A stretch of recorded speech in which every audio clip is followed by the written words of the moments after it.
அனைத்து அன்பு சகோதரர்களே, அன்பு சகோதரிகளே, இந்த காமராஜர் அவர்களுடைய 122வது பிறந்த நாளை கொண்டாடி கொண்டிருக்கிறோம்.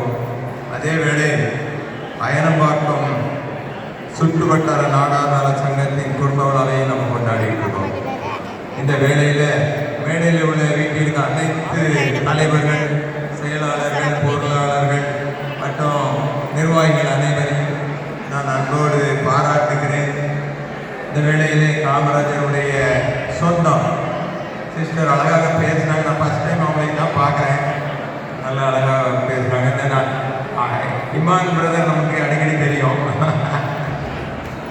அடுத்தாப்புல தீபா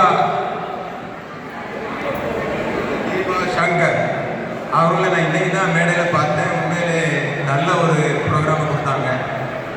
இப்படிப்பட்ட நல்ல ப்ரோக்ராம்லாம் கொடுத்த பிறகு என்ன பேச முடியல, என்ன செய்ய கண்டு தான் எறிவீங்க. ரொம்ப சந்தோஷம். அதாவது நம்முடைய நாடார் சமுதாயம் தமிழ்நாட்டை ஆண்ட சமுதாயம். எல்லாம் புரிஞ்சுக்கங்க. நீங்களா கேள்விப்படுறீங்களா? பாண்டியன், சோழன், சேரெல்லாம் கேள்விப்படுறீங்களா? அதெல்லாம் யாருன்னா நம்முடைய மூதாதையர்கள்.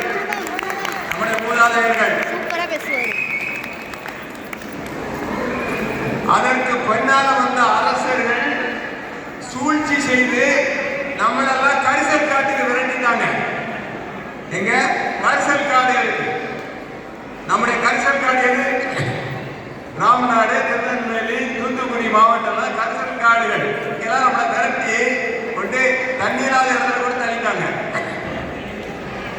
உண்மையிலே அதற்கு அப்புறமாக நமக்கு எல்லாம் விலாசத்தை கொடுத்தது பெருந்தலைவர் காமராஜர் அவர்கள்.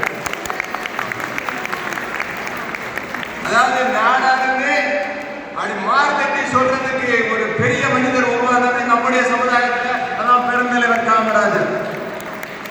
உண்மையிலே அது பெருமைக்குரிய விஷயம். அவரை தமிழ்நாட்டை மட்டும் ஆளல, இந்தியா முழுவதும் ஆண்டு கொண்டிருந்தார்.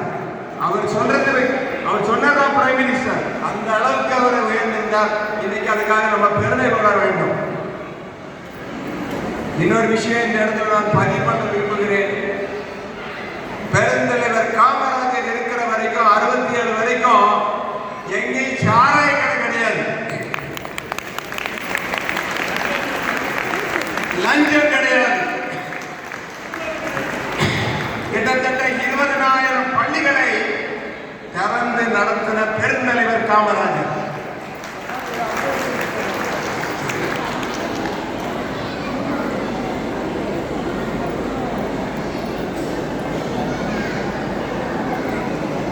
அதாவது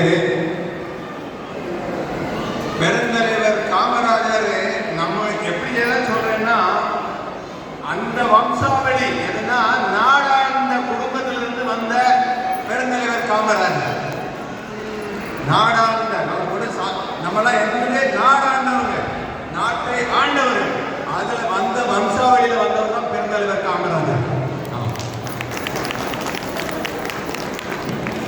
ஆனா இன்னைக்கு நான் சொல்றேன், இன்னைக்கு யார் நாட்டை ஆண்டுகிட்டு இருக்கோம் தெரியுமா? நம்ம தான் நாட்டை ஆண்டுகிட்டு இருக்கோம். ஆமா, அத்தனை பெரும் தொழிலதிபர்கள் எங்க வந்திருக்காங்க? சவுத்து தான். நீ யாரை எடுத்து ஆட்சி மசாலா இருக்கட்டும், அல்லன்னா நம்ம நேச்சுரல் நன்னாச்சா இருக்கட்டும், அல்லன்னா பொண்ணு வீட்டா இருக்கு, அல்ல உருவிசியா இருக்கலாம். இன்னைக்கு சொல்ல போனா அனைத்து பெரிய மரலை Saravana store, Jayalakshmi store, Jayachandran store, எல்லாம் திருநெல்வேலி, தூத்துக்குடி மாவட்டம் தான். அப்படின்னா எங்கேயோ ஒரு ஜீன் இருந்துட்டு பார்த்தீங்களா? இதுவே நம்மளாம் நாடாண்டவங்க. உண்மையிலே சொல்றேன், நம்ம அந்த கரிசல் காட்டுக்குள்ள தள்ளி விட்டாங்க. அங்க போய் நம்ம வாழ்க்கையை சாக்ரிஃபைஸ் பண்ணோம். ஒரு காலகட்டத்தில் உங்களுக்கு தெரியுமா, நம்ம தாத்தா பாட்டி ஜாக்கெட் போட முடியாது, அந்த அளவுக்கு அவமானப்படுத்தப்பட்டோம். நம்ம தான் சீர்திருத்தம், நம்ம தான் சம உரிமைங்கிறத கையில் எடுத்த ஒரு ஜாதி அப்படின்னா அது நாடார் ஜாதி. சொல்லுவாங்க நான் எடுத்தேன். இல்ல, நாடார் சமுதாயம் தான் முதல்ல கையில் எடுத்தது சமத்துவம். அப்படிப்பட்ட குலத்துல இருந்து வந்தவங்க நம்ம. இன்னைக்கு பாருங்க, பெருந்தலைவர் காமராஜர் வழியிலேயே வாழ்க்கையில அத்தனை சாக்ரிஃபைஸ் பண்ணியிருக்கிறோம். என்னைக்குமே வேலைக்காக நம்ம அலைஞ்சது கிடையாது. வேலைக்காக அலைஞ்சது கிடையாது. சுய தொழில், சுய தொழில். அது மளிகை கடையா இருக்கோ, பேப்பர் கடையா இருக்கோ, ஹார்ட்வேர் ஷாப்பா இருக்கோ, வேலை தொட்டியா இருக்கோ, எதுவா இருக்கும். ஆனா சொந்த தொழில்ல 4 மணிலிருந்து ராத்திரி 11 மணி வரைக்கும் சாக்ரிஃபைஸ் பண்ணாம பாத்தியா, அவன் தான் நானும். சாதாரண சாக்ரிஃபைஸ் கிடையாது. இன்னைக்கு நாட்டுக்கு அவ்வளவு பொருட்களையும் வித்து பணத்தை கட்டுற ஒரே ஜாதி இருந்து ஆடாதான். ஆமா, ஜிஎஸ்டி இன்கம் டாக்ஸ் சொல்றாங்களே, யார் கட்டுறா? நம்முடைய சமுதாய மக்கள் சாக்ரிஃபைஸ் பண்ணி. ஆமா, உண்மையிலே நான் பெருமைப்படுகிறேன். இந்த குலத்தில் பிறந்ததுக்காக நான் பெருமைப்படுகிறேன்.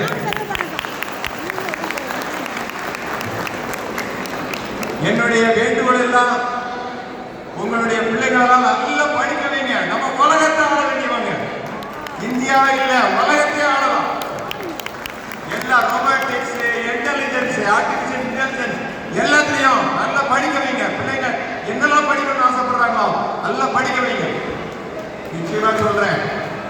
இப்பவுமே நீங்க பாத்தீங்கன்னா நம்மளுடைய ஆளுங்க, நான் அமெரிக்கா எல்லா நாடுகளையும் சுத்திட்டு வந்திருக்கேன். எல்லா இடத்துலையும் கம்பெனிகள்ல பெரிய போஸ்ட்ல இருக்கிறது நம்ம ஆளுங்க.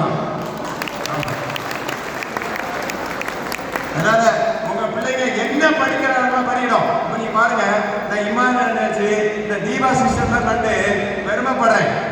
ஏன்னா அவங்க கிட்ட இருந்த காலம் என்ன அழகா பண்ணி அவங்களும் ஒரு நட்சத்திரமா முன்னிட்டு இருக்காங்க. ஒரு காலத்துல சினிமா தான் இழிவுன்னு சொன்னாங்க. அதெல்லாம் கிடையாது. திறமை இல்லைன்னா அங்க நிற்க முடியாது. திறமை நிற்க முடியாது. உண்மையில சொல்றேன், நல்ல வாய்ப்புகள் இருக்கு. இந்த நாட்டில் வாய்ப்புகள் கொட்டி கிடக்கு. பிள்ளைங்களை எல்லாம் நல்லா படிக்க வைங்க. வெறும் இந்த மளிகை கடை எல்லாம் பண்ணணும்னு அவசியம் இல்லை. எல்லா ஃபீல்டுலையும் நீங்க பெரிய லெவலில் வரணும். ஏன்னா உங்களுக்குள்ள ஜீன் இருக்கு, அந்த ராஜ வம்சம் இருக்கு உங்ககிட்ட. நிச்சயமா எல்லாரும் வர முடியும். ஒரே ஒரு குறிக்கோள் மட்டும், வாழ்க்கையில வாலிபர்கள் நிறைய உட்கார்ந்துருக்கீங்க, இந்த தண்ணி அடிக்கிற பழக்கத்துக்கு மட்டும் போயிடாதுங்க. பிடிச்சி வாழ்க்கையை கண்டுவங்க. 67 வரைக்கும் பெருந்தலைவர் காமராஜர் இந்த நாட்டில் குடிய உருவாக்கவே இல்லை. அதற்கு பிறகுதான் இந்த நாடு சீரழிக்க வந்தது இந்த சாராய கடைகள் தான். தயவுசெய்து நம்ம அந்த வழியில வந்தவங்க ஒரு நாள் சாராயமோ தண்ணியை குடிக்காதுங்க. நல்ல உழைங்க, வாழ்க்கையில முன்னேறப்படுங்க. நான் உங்களை நல்ல வளர்ந்த சமுதாயம் உலக ஆத்தை ஆட வேண்டும் எல்லாரும் ஆசிக்கிறேன். உண்மையிலே நான் அப்படி ஒரு நாள்